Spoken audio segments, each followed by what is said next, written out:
Ninetails story. I'm sure you heard how much a slowpoke's tail can cost. The most expensive thing, right? Well, you're dead wrong.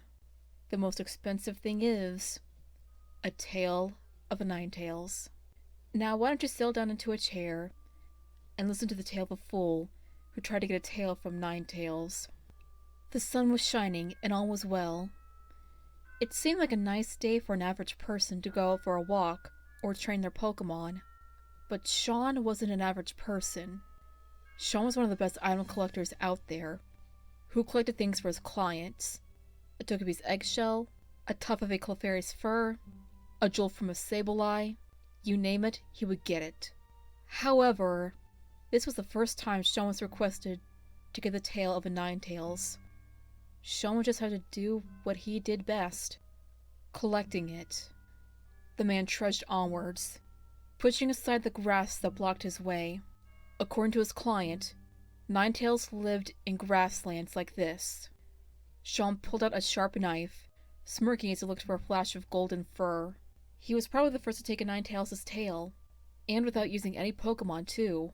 In the middle of a clearing, Sean finally found what he was looking for. A Ninetails.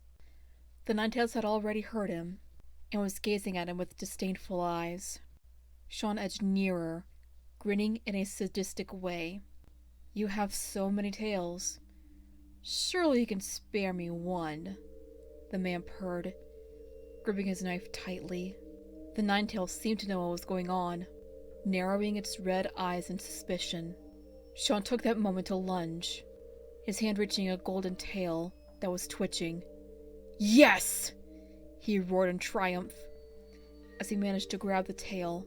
That was the worst and last mistake Sean made in his life. The Ninetails' eyes gleamed as Sean's grip was wrenched away from the tail. The area around him turned to pitch black, leaving only him and the Pokemon. The Ninetails opened its mouth and spoke in flawless English. You touched one of my tails. You will repent. There was a pause as Sean listened to the Pokemon's words. I hit my head on the wall.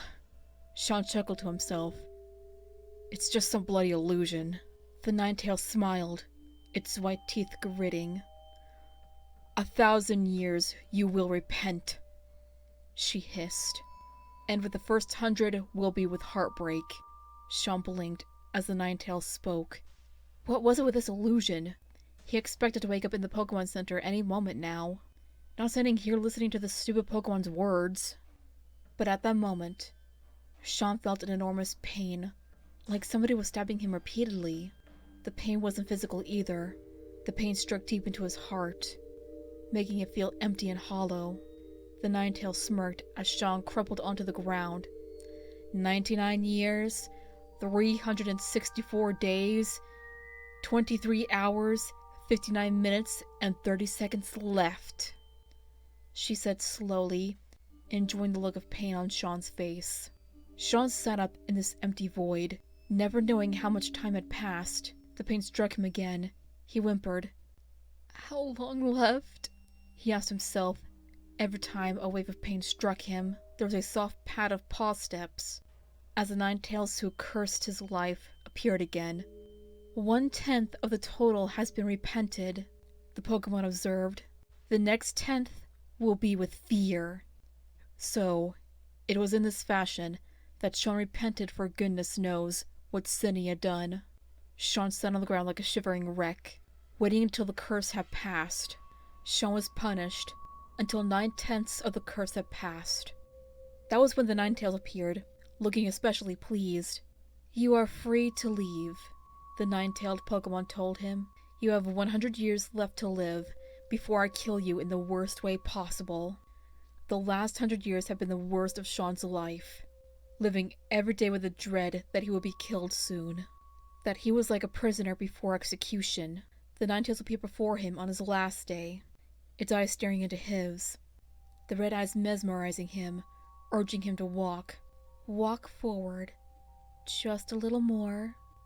The eyes seemed to soothe Sean's every worry, and he obeyed without question, until Sean found out where he was going. Sean was in front of a hole in the ground. It was filled with many Ninetails and Vulpixes, all eyeing him with hunger in their eyes. Tip forward, the eyes urged him, and Sean hesitated for a moment. The man leaned forward, allowing gravity to drop him down into the hole. There was the pain of teeth sinking into Sean's flesh before. Sean's 1,000-year curse ended. Do you want to collect a Ninetails' tail? And that, little pups, was Ninetails' story. My final thoughts? Again, definitely a really good one. I like how it did, like, oh, if you grab onto a Ninetails' tail and tug on it, you get cursed for about 1,000 years. And nobody really knows how people get cursed. Do they die automatically?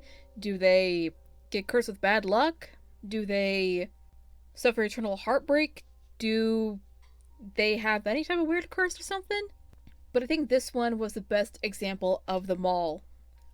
I love it. It's really good. Again, anything would have to be nitpicks. So, as you can tell, it is a perfect 10 out of 10. I hope you pups like this spooky little creepypasta, and I will see you next time. This is RP reminding you to stay awesome, stay strong, stay beautiful, and sweet dreams, pups.